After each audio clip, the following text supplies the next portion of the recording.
Bonjour tout le monde, bienvenue à la Finance Perso selon Joe. Aujourd'hui, je vous parle du producteur de cannabis HEXO, symbole HEXO, qui depuis un certain temps a quelques difficultés en bourse. Il n'y a pas si longtemps, l'action était à 11 $. Maintenant, en date d'aujourd'hui, l'action se transige à 3 $.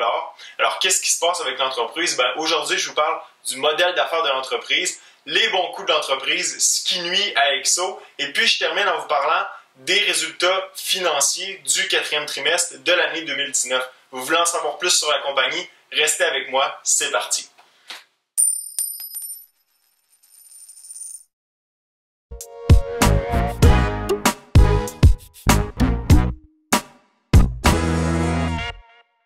Mais avant que je débute, je vous demanderai s'il vous plaît de vous abonner à ma chaîne. Vous avez simplement à cliquer sur s'abonner en bas à droite de l'écran et sur la clochette qui se trouve juste à côté. Comme ça, à chaque fois que je vais publier une nouvelle vidéo, vous allez être notifié et vous allez pouvoir regarder la vidéo sur le champ. Alors, HEXO est le plus gros producteur de cannabis ayant son siège social au Québec.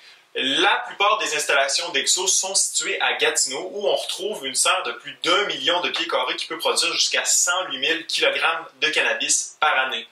HEXO a récemment fait l'acquisition d'une compagnie, New Strike Brand, qui a pu augmenter sa capacité de production à 150 000 kg par année. L'an dernier, HEXO a signé l'une des ententes les plus importantes jamais signées au Canada en termes d'approvisionnement de cannabis avec la SQDC. Donc, c'est une entente de 5 ans qui vise l'approvisionnement de plus de 200 000 kg de cannabis et qui a une valeur estimée à 1 milliard de dollars, ce qui donne à HEXO environ 33 % du marché québécois du cannabis. Dans la première année de légalisation du cannabis, on prévoyait la livraison de 20 000 kg de marijuana. Autre bon coup de l'entreprise, c'est le partenariat créé avec la compagnie Molson Coors pour l'élaboration d'un breuvage infusé au cannabis qui devrait se retrouver sur les tablettes d'ici la fin décembre. Évidemment, ce sont des produits où la marge de profit est plus élevée, ce qui pourrait permettre des revenus plus importants pour la compagnie de cannabis HEXO. Pour ce qui est de l'international, l'entreprise a créé un partenariat avec une compagnie grecque dans le but d'intégrer le marché du cannabis médical européen. On est encore à l'étape préliminaire. HEXO a obtenu sa licence d'exploitation et de construction d'une serre visant à exploiter du cannabis seulement à l'été 2019. Donc, il n'y a pas de vente encore à l'international pour HEXO, comparativement à d'autres compagnies canadiennes qui, eux, vendent déjà à l'international. Maintenant, on va se tourner vers les éléments qui font mal à la compagnie HEXO. En première place, on a le marché noir qui non seulement touche HEXO, mais toutes les compagnies qui produisent du cannabis légal. Par exemple, au deuxième trimestre de 2019, le prix moyen d'un gramme de cannabis légal vendu était d'environ 10 $. Pour ce qui est du prix du cannabis illégal, donc d'un gramme de cannabis illégal, ça tournait autour de 5 $. Donc, il y a encore une différence de prix très importante qui favorise le marché noir du cannabis. Non seulement on a le prix, mais on a aussi la capacité d'adaptation du marché noir. C'est-à-dire qu'au Québec, on le sait, c'est la province la plus sévère. L'âge de consommation a été augmenté à 21 ans et c'est interdit de vendre des produits dérivés qui peuvent être attrayants pour les enfants, comme par exemple les jujubes, les brownies, etc. Évidemment, le fait de ne pas pouvoir vendre ces produits-là dans le deuxième plus gros marché au Canada, ça va faire mal à des entreprises comme HEXO, ça va affecter leurs revenus, mais le marché noir va pouvoir conserver son pouvoir d'attraction en se lançant dans ces produits-là, parce que déjà, on sait que sur le marché noir, on peut trouver des jujubes au cannabis, donc ce qui va faire que les gens qui s'approvisionnent déjà dans le marché noir vont continuer à s'approvisionner auprès de leurs pushers pour avoir ces produits-là qui ne sont pas disponibles dans le marché légal. Donc, ce serait très possible qu'au Québec, le marché noir soit plus résilient qu'à l'extérieur de la province. Donc, pour contrer le marché noir, HEXO a sorti un nouveau produit qu'elle a appelé Original Stash, qui est en fait une once de cannabis, donc 28 grammes, qui est vendu à 125 $. C'est peu dire que la marge de profit est probablement très basse sur ce produit-là, mais ça sert à sortir les gens du marché noir pour les amener vers le marché légal et ensuite pouvoir leur vendre des produits où les marges de profit sont plus élevées, comme les huiles et les gélules de cannabis. Autre élément qui fait très mal à HEXO, qui fait mal aux revenus d'HEXO, c'est le nombre de détaillants qui vendent du cannabis légal. HEXO, étant donné que son principal marché, c'est le Québec, est complètement dépendante de la SQDC et des succursales de la SQDC. Présentement, au Québec, on a environ 23 succursales de la SQDC pour une population de 8 millions. C'est trop peu. La SQDC prévoit en ouvrir 20 de plus d'ici au printemps pour en avoir un total de 43, mais quand même, lorsqu'on veut inviter les gens à sortir du marché noir pour les amener vers le marché légal, il faut qu'on ait beaucoup de succursales pour que ces gens-là puissent s'y rendre facilement et qu'on n'ait pas à faire 20 km en voiture pour se rendre acheter du pot à la SQDC. Le marché du web est aussi présent, mais je pense que c'est pas quelque chose de naturel pour ceux qui font déjà affaire avec le marché noir de se rendre sur un site internet pour commander du pot. Quand ils veulent du pot, ils veulent l'avoir rapidement. Et je pense qu'en augmentant les succursales de la SQDC, ça va aider les compagnies comme Exo qui en sont dépendantes. Exo fait affaire un peu en Alberta et devrait commencer très bientôt à vendre sur le marché ontarien. Mais le principal des ventes se produit au Québec. Autre chose qui est importante, c'est comme vous avez pu remarquer, la bulle autour du cannabis commence à se dégonfler. Le prix des actions est en chute libre. Donc, on va entrer dans la phase de consolidation du marché du cannabis. Ça veut dire quoi? Ça veut dire que les plus petites compagnies, présentement au Canada, on a environ 230 licences qui ont été accordées pour produire du cannabis. C'est donc dire que les plus petites compagnies, elles, ne pourront pas survivre, donc vont soit faire faillite ou soit vont être achetées par les plus gros. Donc, quand le marché du cannabis au Canada va être devenu mature, on devrait compter environ 1, 2, 3, 4, peut-être 5 compagnies qui vont s'approprier le marché complet du cannabis au Canada. Et Exo, elle, a comme objectif de devenir le numéro 2.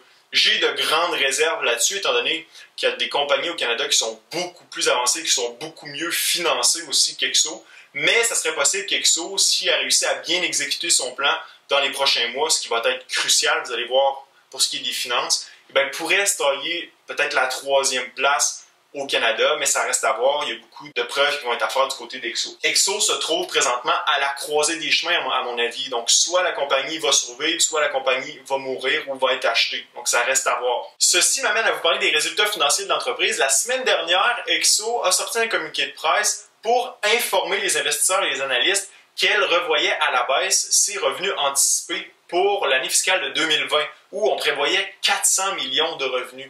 Les analystes aujourd'hui prévoient de 200 à 250 millions. Ça a été une revue à la baisse d'environ 50%. Ça, c'est sans parler aussi les résultats du 4e trimestre 2019 qui ont été divulgués ce matin. Les résultats du 4e trimestre de 2019 sont décevants. Les revenus n'étaient pas au rendez-vous. Pourquoi? Mais ça revient à reparler du marché noir, du nombre de détaillants en place. Et Exo anticipe que les livraisons pour la première année de la légalisation, donc d'octobre 2018 à octobre 2019, seront d'environ 10 000 kg. Si vous vous rappelez bien, tantôt je vous ai parlé du contrat avec les SQDC qui prévoyait des livraisons de 20 000 kg pour la première année. On n'est pas là du tout, on est à la moitié de ce qui était prévu. Lorsqu'on parle de production, Exo, dans l'année fiscale 2019, a produit 16 000 kg de cannabis. De ces 16 000 kg de cannabis produits, seulement 4 000 ont été vendus. Donc la production est 4 fois plus élevée que ce qui a été vendu finalement. Donc on a abaissé la production de cannabis chez Exo et ça m'amène à vous parler du marché qui a été conclu avec New Strike, donc l'achat de New Strike, qui était à mon avis un mauvais achat parce que l'achat de cette compagnie venait à augmenter la production d'Exo de plus de 40 000 kg de cannabis par année, mais présentement, la production a été réduite, donc l'usine qui a été achetée à Niagara Falls a été fermée, mise à l'arrêt, et puis on a aussi réduit la production dans la grosse serre à Gatineau, et présentement, on est à une production d'environ 80 000 kg de cannabis par année, alors que la production maximale d'Exo est de 150 000. La production est à la moitié de la capacité d'Exo. Ça démontre que finalement, les ventes ne sont pas au rendez-vous. Et puis, ce qui m'inquiète avec Exo, c'est en fait les trésoreries. La compagnie prévoit des investissements de plus de 100 millions, 110 millions pour l'année 2020 dans notamment son centre de distribution à Belleville. On a pour objectif de créer un centre de recherche et développement pour les consommables qui visent à être vendus dans le marché à l'extérieur du Québec. Non seulement ça, mais pour l'année 2019, Exo a une perte d'environ 80 millions de dollars. Alors si la compagnie n'est pas en mesure d'atteindre la profitabilité pour l'année 2020 et qu'on a des pertes similaires avec les investissements qui sont prévus, c'est fort possible que finalement, les trésoreries d'Exo se retrouvent à zéro. Alors, Exo a deux choix. Soit elle atteint la profitabilité en 2020, soit elle trouve du financement pour pouvoir continuer ses opérations, ou soit l'entreprise fait faillite. À mon avis, c'est les trois options qui sont sur la table pour Exo, ce qui fait que Quand je disais XO est à la croisée des chemins, ben c'est un peu ça que je voulais dire. Donc à la lumière de toute cette information, est-ce que je vais investir dans XO? Il y a un gros point d'interrogation. Évidemment, si l'entreprise réussit à atteindre ses objectifs et devenir profitable pour l'exercice 2020, elle devrait être en mesure de survivre et se tailler une place dans le marché du cannabis au Canada. Est-ce qu'XO va devenir le numéro 2 au Canada? J'en doute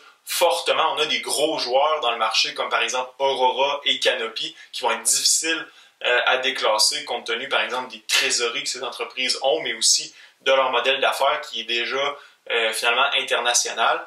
Mais je continue de regarder l'entreprise. Je vois mal aussi comment l'action pourrait descendre encore plus bas. Je pense qu'XO a atteint un plancher présentement. Puis au cours des prochains jours, des prochaines semaines, je vais continuer à surveiller l'action. Puis c'est fort possible que je prenne une petite position dans l'entreprise. J'ai déjà été investi de façon importante dans XO, mais j'ai su quand entrer et quand sortir. Et puis, dans ce cas-ci, ça serait vraiment un investissement à long terme que je ferais dans l'entreprise. Alors, je continue à regarder ça. Laissez-moi savoir dans la zone de commentaires si vous êtes investi dans XO, si vous pensez le faire, quelle est votre opinion pour l'avenir de l'entreprise. Et puis, ça fut un plaisir. À la prochaine.